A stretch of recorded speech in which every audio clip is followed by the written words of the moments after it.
CK Haris അദ്ദേഹം Malappuram DCC general secretary കൂടിയാണ്. അദ്ദേഹത്തിന്റെ വാക്കുകൾ ഇങ്ങനെയാണ്: വർഗീയത പറയാൻ മാത്രം വായ തുറക്കുന്ന വെള്ളാപ്പള്ളിയെ കാറിൽ കയറ്റിയ ഇതിപ്പോൾ കാണുന്നത് CK ഷാക്കിറിൻ്റെതാണ്. യൂത്ത് ലീഗ് ദേശീയ സെക്രട്ടറിയാണ് അദ്ദേഹം. CK ഷാക്കിർ ഇന്നലെ തന്നെ ഇക്കാര്യം പറഞ്ഞിരുന്നു. CK ഹാരിസിന്റെ വാക്കുകൾ, അദ്ദേഹം DCC ജനറൽ സെക്രട്ടറിയാണ്. അദ്ദേഹം പറയുന്നത്, വർഗീയത പറയാൻ മാത്രം വായ തുറക്കുന്ന വെള്ളാപ്പള്ളിയെ കാറിൽ കയറ്റിയ പിണറായിയും അനുഗ്രഹം വാങ്ങാൻ പോയ ബിന്ദു കൃഷ്ണയും രണ്ടല്ല ഒന്നാണ്. രാഹുൽ ഗാന്ധിക്കെതിരെ വയനാട് മത്സരിച്ച NDA കൺവീനർ തുഷാർ വെള്ളാപ്പള്ളിയെ സ്വീകരിച്ചവരും പോയി കണ്ടവരും രണ്ടല്ല ഒന്നാണ്. നേതാക്കൾ പ്രവർത്തകരുടെ മുഖത്തേക്ക് തുപ്പരുത്. ഇതാണ് CK Haris, DCC general secretary Malappuram, അദ്ദേഹത്തിൻ്റെ വാക്കുകൾ. നേരത്തെ CK ഷാക്കിറിൻ്റെ ഫേസ്ബുക്ക് പോസ്റ്റ് കണ്ടിരുന്നു.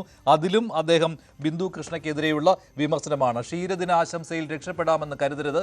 UDFനെയും അതിൻ്റെ നേതാക്കളെയും പുലഭ്യം പറഞ്ഞു നടന്ന വർഗീയ മാലിന്യത്തെ അങ്ങോട്ട് ചെന്ന് ആശ്ലേഷിച്ചത് അത്ര നിസ്സാരവും നിഷ്കളങ്കവുമായി കാണാൻ കഴിയില്ല.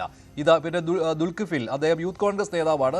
കേരളത്തിൻ്റെ മന്ത്രിസഭയിലേക്ക് എത്തിയതിലും ആ പദവിയിലൂടെ ജനങ്ങൾക്കായി നടത്തുന്ന പ്രവർത്തനങ്ങളിലും അങ്ങേയറ്റം ആത്മാഭിമാനം പുലർത്തുന്നവരാണ് യൂത്ത് കോൺഗ്രസ് നേതൃത്വം എന്ന് പറഞ്ഞുകൊണ്ടാണ് ബിന്ദു കൃഷ്ണയ്ക്കെതിരെയുള്ള വിമർശനം ദുൽഖിഫിൽ ഉന്നയിക്കുന്നത്. ഇങ്ങനെ പല ഫേസ്ബുക്ക് പോസ്റ്റുകളും ഇപ്പോൾ പ്രചരിക്കുകയാണ്. മന്ത്രി ബിന്ദു കൃഷ്ണയ്ക്കെതിരെയും രമേശ് ചെന്നിത്തലയ്ക്കെതിരെയും.